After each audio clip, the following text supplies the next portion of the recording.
नमस्कार दोस्तों, स्वागत है आपका अपने YouTube चैनल न्यू एकेडमी में। आशा करते हैं सभी मित्र अच्छे होंगे। मित्र, पिछले वीडियो में हम लोगों ने इनके जो संसद के दो सदन होते हैं, राज्यसभा लोकसभा, और राज्य में जो दो सदन होते हैं विधानसभा विधान परिषद, इनके बारे में हम लोग पढ़ रहे हैं। तो आज हमारा ये दूसरा वीडियो है। तो हम लोगों ने क्या क्या इसमें पढ़ लिया था, जैसे कि उनकी मतलब पदाधिकारी, जो विभिन्न पदाधिकारी होते हैं उनके बारे में हम लोगों ने अच्छे से पढ़ा था। जैसे कि आप लोग देख रहे हैं, इन अवसंरचना हुआ था, कार्यकाल क्या था, ये सब हम लोगों ने पिछले वीडियो में अच्छे से समझा था।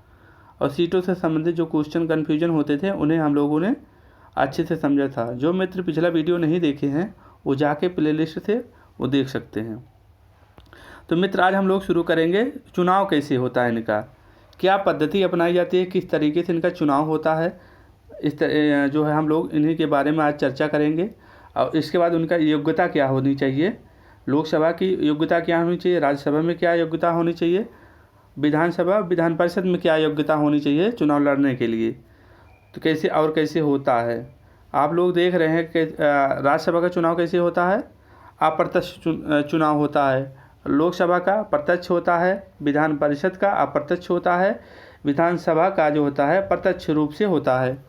और किस मंडल निर्वाचन के तरीका क्या है, विधानमंडल के विधानसभाओं से के निर्वाचित सदस्यों द्वारा होता है। चुनाव पद्धति क्या है, देख रहे हैं आप राज्यसभा में कि आनुपातिक प्रतिनिधि पद्धति द्वारा जो होता है एकल संक्रमण मत से होता है। इसका लोकसभा में कैसे होता है चुनाव का तरीका क्या है, पद्धति क्या है, तो प्रादेशिक प्रतिनिधि प्रणाली से होता है, और जो होता है एकल सदस्यीय निर्वाचन क्षेत्र द्वारा होता है। आप लोग इसके बाद विधान परिषद देख रहे हैं। विधान परिषद में कैसे होता है, आनुपातिक प्रतिनिधि द्वारा एकल संक्रमणी मत से होता है। और इधर आप विधानसभा में देख रहे हैं, जैसे विधानसभा में होता है वैसे लोकसभा का होता है, जनता द्वारा होता है, प्रत्यक्ष होता है, और इनका भी जनता द्वारा होता है, प्रत्यक्ष होता है। लेकिन आप विधानसभा में देख रहे हैं नागालैंड एवं सिक्किम में जो है दो ऐसे राज्य हैं जहां अप्रत्यक्ष होता है निर्वाचन विधानसभा का।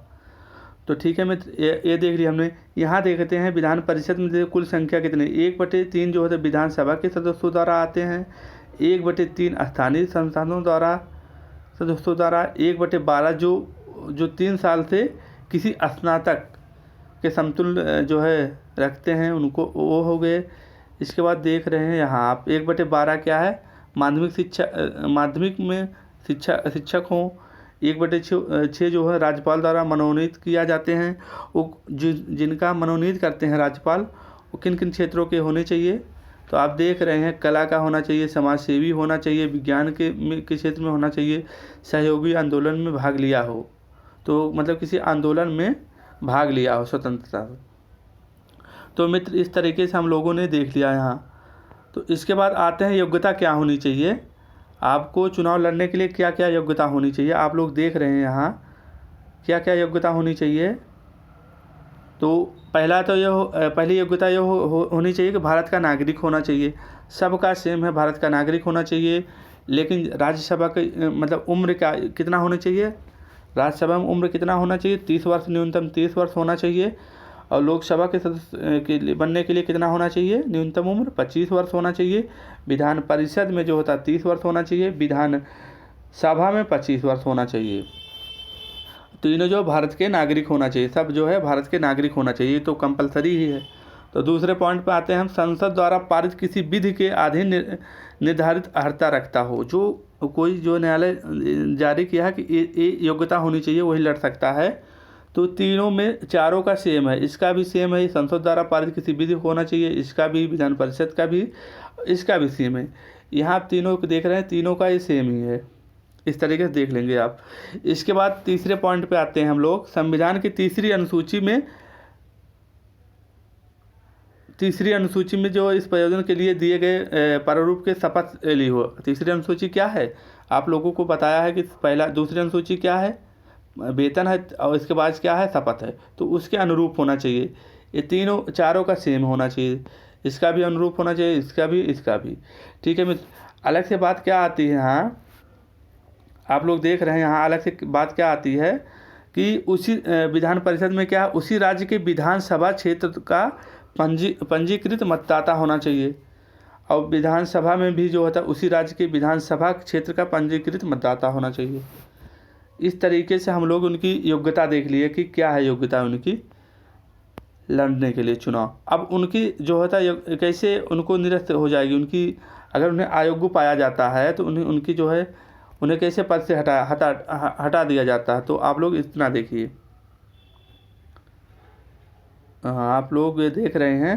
तो किसी लाभ के पद पर नहीं होना चाहिए, दिवालिया या विकृत मस्तिष्क का नहीं होना चाहिए, 10वीं अनुसूची दर बदल विरोधी कानून के आधार पर अयोग्य नहीं, और जो होता है इसके बाद देख रहे हैं किसी चुनाव में भ्रष्ट आचरण का दोषी नहीं होना चाहिए, अपराध में दोषी सिद्ध होने पर 2 वर्ष या उससे अधिक की सज़ा ना मिली हो, और संबंधित जो है निहत्था संबंधित प्रश्न जो है राष्ट्रपति निर्देशित करते हैं। तो सबका जो है सेम ही है, इनका भी सेम है, लोकसभा का सेम है, विधान परिषद का सेम है और विधानसभा का सेम है, सबका सेम ही है। इस तरीके से आप लिख लेंगे तो बहुत मदद मिलेगी। ठीक है मित्र। और हाँ एक पॉइंट यहाँ आता है, इसको इतना करके हम लोग देखते हैं कि अगर जैसे निहत्था संबंधित इनको कोई विवाद आता है, जैसे कि कोई विवाद आता है तो निहत्था संबंधित प्रश्न राष्ट्रपति को जो है निर्देशित किए जाते हैं। इनका भी राष्ट्रपति निर्देशित करता है, इनका देखो राज्यसभा हुआ और लोकसभा हुआ तो राष्ट्रपति करते हैं, और विधान परिषद हुआ विधानसभा हुआ तो राज्यपाल करते हैं। क्योंकि कार्यपालिका का जो होता है हेड कौन होता है तो राज्यपाल ही होते हैं। अगर वास्तविक पूछता है तो सीएम हो जाते हैं। इस तरीके से देख लीजिए। और समाप्ति, इनकी सदस्यता कैसे समाप्त हो जाती है, यदि सदस्य सदन में सभापति को संबोधित कर अपना त्यागपत्र से पीठासीन अधिकारी को उसे स्वीकृत कर लिया जाता है तो हो जाता है। अगर जैसे कि 60 दिन अनुपस्थित रहते हैं तो इनकी सदस्यता निरस्त हो जाती है, समाप्त हो जाती है 60 दिन। ठीक है मित्र, इस तरीके से हम लोगों ने इन्हें कवर किया है। इसके बाद हम एक और वीडियो लाएंगे, उसमें उनकी शक्तियों के बारे में पढ़ेंगे।